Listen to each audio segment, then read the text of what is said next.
Class 11th NEET और आपका CBSE के लिए भी बहुत इंपॉर्टेंट चैप्टर है आपका लिविंग वर्ल्ड। छोटा सा चैप्टर है लेकिन अगर बहुत अच्छे से इस पर ध्यान दिया जाए तो अक्सर इससे क्वेश्चंस आते हैं, तो वो क्वेश्चंस आप बना सकते हैं।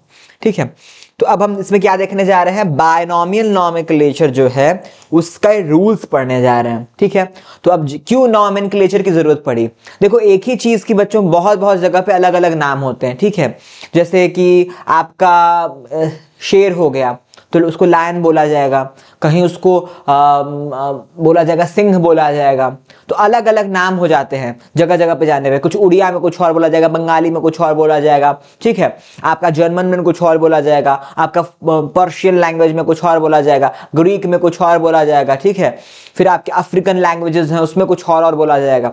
तो क्या होगा कि आप कंफ्यूज हो जाएंगे। आप यहाँ पे शेर बोलते हैं, कोई सिंह बोल देगा तो ये सिंह कौन सी चीज होती है, हम तो शेर जानते थे। तो क्या हुआ कि एक ऐसा नाम लिया जाए और उससे उस चीज को डिनोट कर दिया जाए कि आप कहीं भी खड़े हो तो आपको वो बोलने पर वो पता चल जाए। वहां पे उसका लोकल नेम तो हो ही, लेकिन उसका एक साइंटिफिक नेम हो जिससे कि उस स्पीशीज का पता चले। तो उससे जो है एक साइंटिफिक नेमिंग का एक सिस्टम हाथ से निकलता है, ये तो आप जानते ही हैं। तो वो क्या है, बायनॉमियल नॉमेनक्लेचर। बायनॉमियल का मतलब होता है, बाय मतलब होता है दो, और उसमें दो नाम होंगे, बायनॉमियल होगा वो। बायनॉमियल, बायनॉमियल मतलब होता है दो, और नॉमेनक्लेचर मतलब नामकरण, ऐसा नामकरण किया जाए जिसमें कि दो चीजें आती हों। तो उसके रूल्स हम पढ़ने जा रहे हैं कि साइंटिफिक नेमिंग कैसे होती है, क्यों होती है, ये तो जान गए कि अलग अलग जगह पे अलग अलग चीजें हैं तो वहां पे कंफ्यूजन होगी। तो एक ऐसी यूनिट लाई जाए जो सब एक स्पीशीज को उसका स्पेसिफिक नाम दे और कोई कुछ और उसको ना बोले। ठीक है, शेर है तो शेर के लिए एक नाम डिनोटेड है, दूसरी स्पीशीज का वही नाम नहीं हो सकता, तो वो यूनिक हो और कहीं भी वो हम पता कर लें, उस जगह बदलने से उसके लोकल नाम हमें उसके बारे में जानने से हमें ना रोक पाए। ठीक है, तो अब हम देखेंगे इसके क्या क्या रूल्स हैं। तो ये कौन दिया है ये देखते हैं। तो ये दिया किसने था, दिया था आपके कार्लस लिनियस ने। कार्लस लिनियस जो थे, इनको आप अच्छे से जानते होंगे। तो इन्होंने क्या किया था, ये आपको दिया था। कौन दिया था, कार्लस लिनियस, बायनॉमियल नॉमेनक्लेचर। तो ये क्या था, इनकी जो दो बुक्स हैं, एक बुक आई थी 1753 में और एक बुक आई थी 1758 में। 1758 में इसकी 10th एडिशन आई थी। ठीक है, 1758 में ये बुक नहीं आई है, इसकी बुक आई थी 10th एडिशन जो आई थी इसकी, ये आई थी 1758 में। और ये जो बुक आई थी स्पीशीज प्लांटेरम, स्पीशीज प्लांटेरम आई थी 1753 में। ठीक है, जो कि बोटेनिकल नॉमेनक्लेचर, आपके प्लांट्स को साइंटिफिक नेम्स कौन दे रहा था, 1753 में आई बुक स्पीशीज प्लांटेरम में वो सारे नाम लिखे हुए थे जो कि आपके बोटेनिकल नॉमेनक्लेचर से संबंधित थे, उससे रिलेटेड थे। यानी आपके प्लांट से रिलेटेड जो भी नाम थे वो 1753 वाली जो बुक है स्पीशीज प्लांटेरम उसमें आ रहे थे। फिर आपके जो सिस्टेमा नेचुराई का 10th एडिशन है जो कि 1758 में आया है, वो किसके लिए था, वो था जूलॉजिकल नॉमेनक्लेचर, आपके एनिमल्स के साइंटिफिक नेमिंग के लिए। ठीक है, तो साइंटिफिक नेम जो होते हैं उनमें क्या होता है, उनमें दो पार्ट होते हैं, तभी तो उसको हमने बायनॉमियल कहा। बायनॉमियल क्यों कहा उसको, बायनॉमियल कहने का ही मतलब है कि इसमें दो पार्ट होंगे।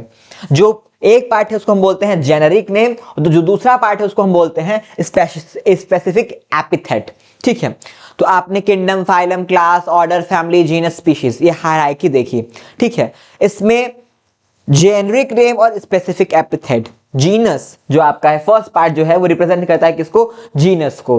ठीक है, और जो आपका सेकंड पार्ट है वो किसको रिप्रेजेंट करता है, आपके स्पीशीज को। तो ये दोनों पार्ट को मिला लिया जाए तो ये दो पार्ट को हम क्या बोलते हैं, बायनॉमियल, और इस तरह के नामकरण को हम बोलते हैं बायनॉमियल नॉमेनक्लेचर ऑफ ऑर्गेनिजम्स। ठीक है, आप देखते हैं इसमें रूल्स क्या है ऐसा बायनॉमियल नॉमेनक्लेचर देने का। रूल्स फॉर बायनॉमियल नॉमेनक्लेचर,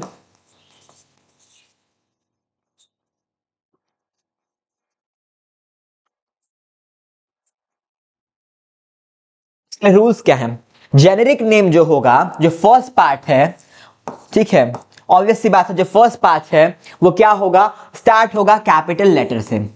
पहला रूल ये है कि जो जीनस का नाम होगा वो हमेशा कैपिटल लेटर से स्टार्ट होगा। ठीक है, जैसे कोई भी जीनस है तो पैंथेरा है, पैंथेरा, तो इसका ये पी क्या होगा, कैपिटल लेटर से होगा। पाइसम सटाइवम है, पाइसम। ये क्या होगा, ये पी कैपिटल लेटर से लिखा जाएगा, ठीक है।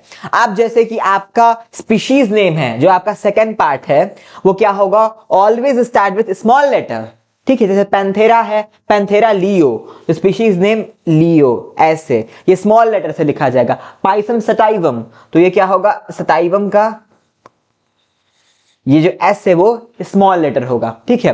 तो स्पीश जो आपका जेनेरिक नेम फर्स्ट पार्ट है बायनॉमियल नॉमेनक्लेचर का, बायनॉमियल नॉमेनक्लेचर का, वो ऑलवेज कैपिटल लेटर होगा। जैसे पैंथेरा और पाइसम क्या है, ये आपका जेनेरिक नेम है, जीनस के नाम है। लियो और सटाइवम क्या है, लियो और सटाइवम आपके स्पेसिफिक एपिथेट है, ये स्पीशीज के नाम है। तो ये क्या होंगे, ऑलवेज स्मॉल लेटर में लिखे जाएंगे। ये क्या होंगे, ऑलवेज स्मॉल लेटर में लिखे जाएंगे। ये तो एक फर्स्ट रूल ये हो गया, सेकेंड रूल ये हो गया। आप देखते हैं थर्ड रूल। जितने भी आपके नेम्स हैं वो क्या है, लेटिन लैंग्वेज से। लेटिन एक क्या है, डेड लैंग्वेज है। लेटिन क्या है, एक डेड लैंग्वेज है, डेड लैंग्वेज है। उससे क्या होंगे, उसी से क्या होंगे, डिराइव्ड होंगे।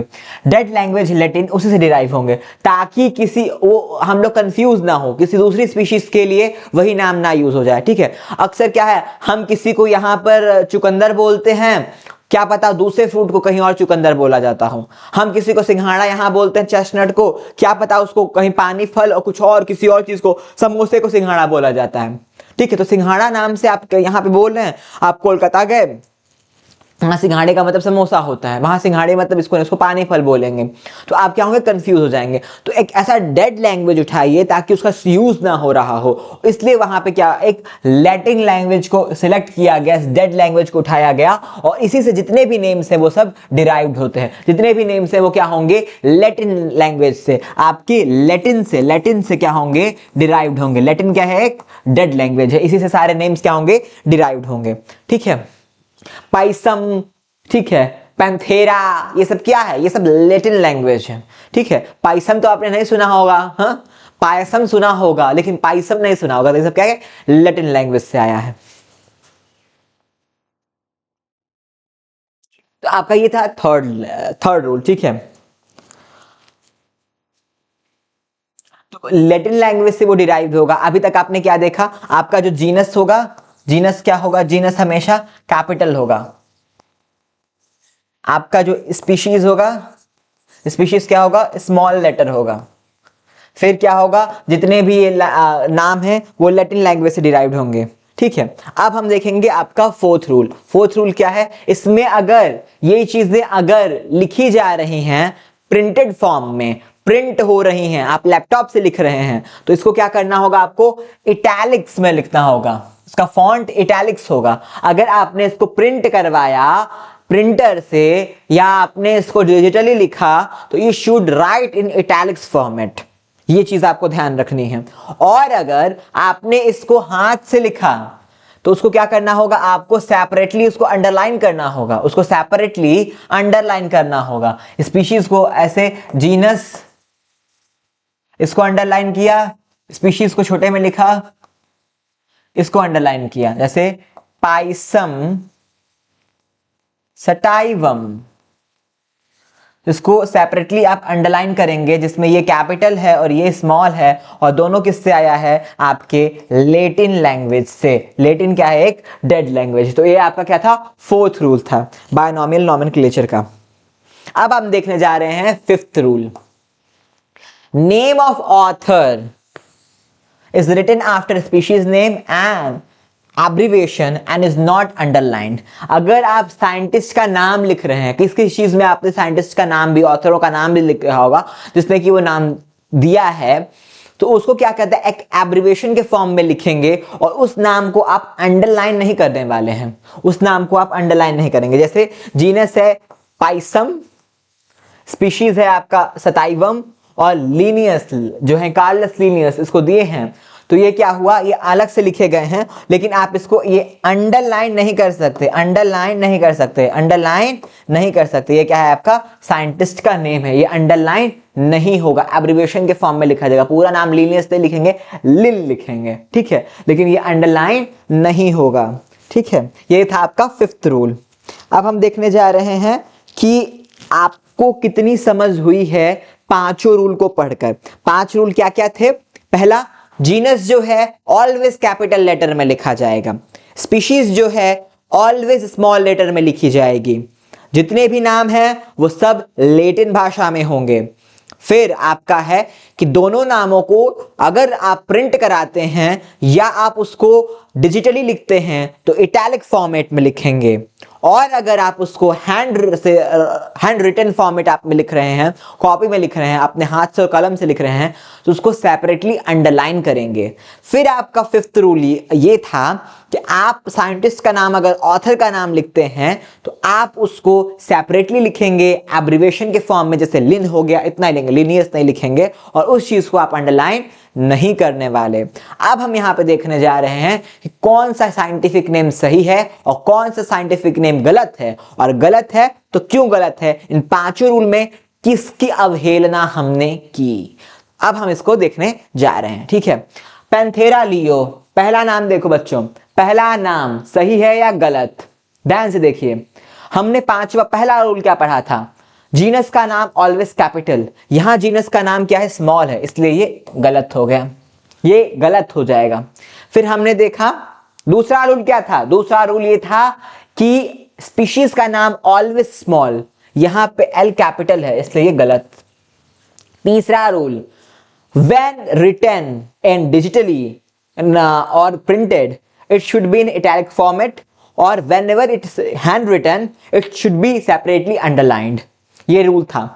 यहां पे देखिए हैंड रिटन फॉर्मेट में है, ये यहां पे ये तो कैपिटल है, ठीक है, ये भी स्मॉल है, ठीक है, लेकिन ये सेपरेटली अंडरलाइन नहीं है। इस रूल को इसने इसकी अवहेलना की, इसलिए भी गलत। ये देखते हैं, ये कैपिटल है, ये स्मॉल है, हैंड रिटन है तो सेपरेटली अंडरलाइन, इसलिए ये सही है। तो अगर आपको इस तरह से चीजें देखने आ रही है, इस तरह से आप बता ले रहे हैं, ठीक है, क्या सही है क्या गलत है, रूल्स को आप अलग अलग स्पीशीज पे अलग अलग चीजों के नामों पर आप प्रैक्टिस कर रहे हैं, आप क्वेश्चंस उठा के लगा रहे हैं, इस तरह से, इस फॉर्मेट जिस तरह से आपको हमने बताया, तो आपके आराम से सारे कॉन्सेप्ट्स क्लियर हो जाने वाले हैं। तो ये आपका एकदम अंतिम पार्ट था, और आई होप आप सबको ये सब समझ में आया होगा। और जो चीजें नहीं समझ में आ रही हैं बच्चा, फिर उसको उस पार्ट पर जाइए, उसको रिप्ले करके देखिए, नोट्स आप अच्छे से उतारिए, और जो चीजें आपको समझ में नहीं आती प्लीज कमेंट सेक्शन में भी पूछ लिया कीजिए, और चीजों में लगे रहिए, आगे बढ़ते रहिए। कभी कभी ये चीजें, पहला चैप्टर है, बच्चों को ये बहुत हार्ड लगता है जब वो शुरू में आते हैं, फिर जब आप सब सारी पढ़ाई कर लेते हैं, जब आपको सारी यूनिट्स पढ़ लेते हैं, तो सबसे आसान यही चैप्टर लगता है। तो मेरी बात मानिए, और नहीं समझ में आ रहा होगा फिर भी बने रहिए, इसको देखते रहिए, समझते रहिए, प्रयास करते रहिए, स्किप कभी भी मत करिएगा, चीजें बहुत आसान होने वाली हैं, बहुत अच्छी होने वाली हैं।